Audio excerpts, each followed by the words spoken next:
Bukan cuma soal tua, banyak dari kita berpikir masa pensiun itu masih sangat jauh di depan mata.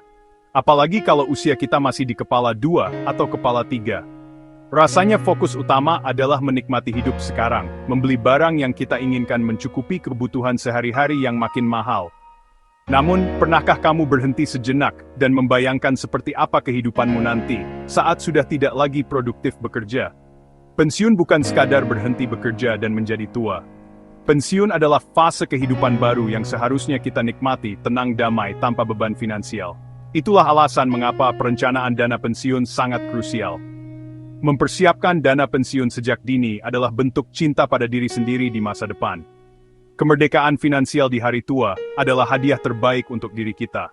Keputusan hari ini, sekecil apapun, menentukan kualitas hidup kita 20 tahun dari sekarang. Sekarang kita sudah paham betapa pentingnya dana pensiun. Pertanyaan selanjutnya adalah, berapa banyak uang yang sebenarnya saya butuhkan? Tenang, jangan langsung pusing membayangkan angka-angka yang rumit. Ada sebuah pedoman sederhana yang bisa kita gunakan sebagai titik awal. Para perencana keuangan sering menyarankan sebuah formula ajaib. Idealnya, kita memiliki dana pensiun setidaknya 6 kali dari total pendapatan tahunan kita saat memasuki masa pensiun. Angka ini bukan angka mutlak yang kaku, melainkan sebuah target awal yang realistis untuk diperjuangkan. Mengapa harus 6 kali pendapatan tahunan? Mari kita bedah logikanya. Angka ini didasarkan pada asumsi bahwa setelah pensiun, kita akan menarik sekitar 4 hingga 5% dari total dana pensiun kita setiap tahunnya untuk biaya hidup. Sisa dana yang tidak ditarik, bisa tetap diinvestasikan dan terus menghasilkan imbal hasil, sehingga bisa melawan laju inflasi. Kebutuhan setiap orang tentu berbeda-beda. Jadi, gunakan formula ini sebagai patokan, lalu sesuaikan dengan kondisi dan impian pribadimu di masa depan. Angka ini menjadi kompas yang akan menuntun setiap keputusan finansial yang kita buat mulai hari ini.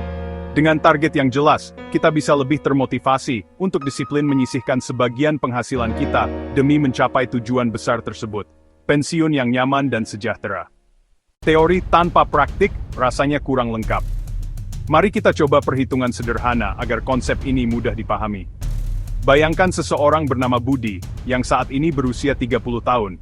Budi berencana pensiun pada usia 60 tahun. Saat ini gaji Budi 10 juta rupiah per bulan. Kita asumsikan kenaikan gaji rata-rata tiap tahun. Sehingga saat pensiun, penghasilan terakhir sekitar 30 juta rupiah per bulan. Dengan 30 juta per bulan, pendapatan tahunan wala 30 juta × 12, 360 juta rupiah. Gunakan rumus, 6 kali pendapatan tahunan. Target dana pensiun Budi wala 6 × 360 juta, 2,18 miliar rupiah. Terlihat besar, tapi Budi punya 30 tahun untuk mencapainya. Jika hanya menabung di bawah bantal, ia perlu 2,16 miliar dibagi 360 bulan, 6 juta per bulan. Itu cukup berat. Kalau diinvestasikan dengan imbal hasil 68% per tahun, dengan efek bunga majemuk, ia mungkin hanya perlu 1,2 juta per bulan.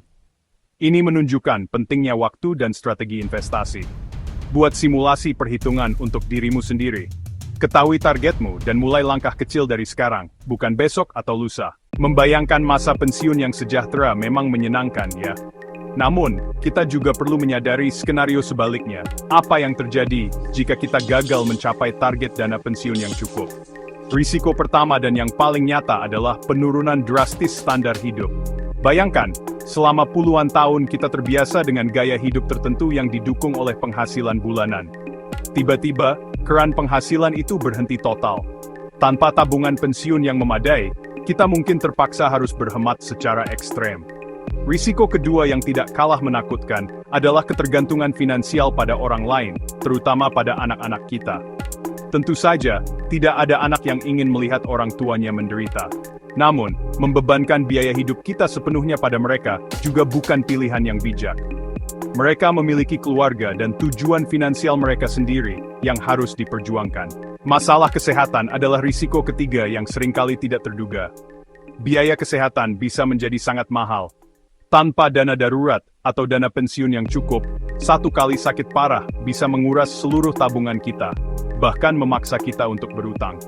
Risiko terakhir adalah hilangnya pilihan dan kebebasan. Mungkin kita terpaksa harus tetap bekerja di usia senja, bukan karena keinginan, tetapi karena kebutuhan untuk bertahan hidup. Inilah mimpi buruk yang harus kita hindari dengan segala cara, yaitu dengan mulai merencanakan masa pensiun kita dengan serius sejak hari ini. Setelah memahami pentingnya targetnya risikonya sekarang, saatnya kita mengambil langkah nyata. Jangan merasa terintimidasi. Memulai persiapan dana pensiun tidak harus rumit kok. Langkah pertama adalah menciptakan kebiasaan menyisihkan penghasilan secara rutin. Gunakan prinsip bayar diri sendiri terlebih dahulu, pay yourself first. Begitu menerima gaji, langsung sisihkan sebagian untuk tabungan pensiun sebelum pengeluaran lain. Jangan hanya menabung. Tabungan biasa tergerus inflasi. Buat uangmu bekerja dan bertumbuh. Mulailah belajar tentang investasi, reksadana indeks, reksadana saham, otomatisasi dengan auto-debit setiap bulan, tinjau rencana keuangan setidaknya setahun sekali. Mulai sekarang juga. Jangan menunggu gajimu lebih besar. Jangan menunggu waktu yang tepat. Hari ini adalah waktu terbaik. Waktu adalah kekuatan investasimu. Semakin cepat mulai, semakin besar efek bunga majemuk. Ayo, hitung targetmu, dan mulai langkah pertama.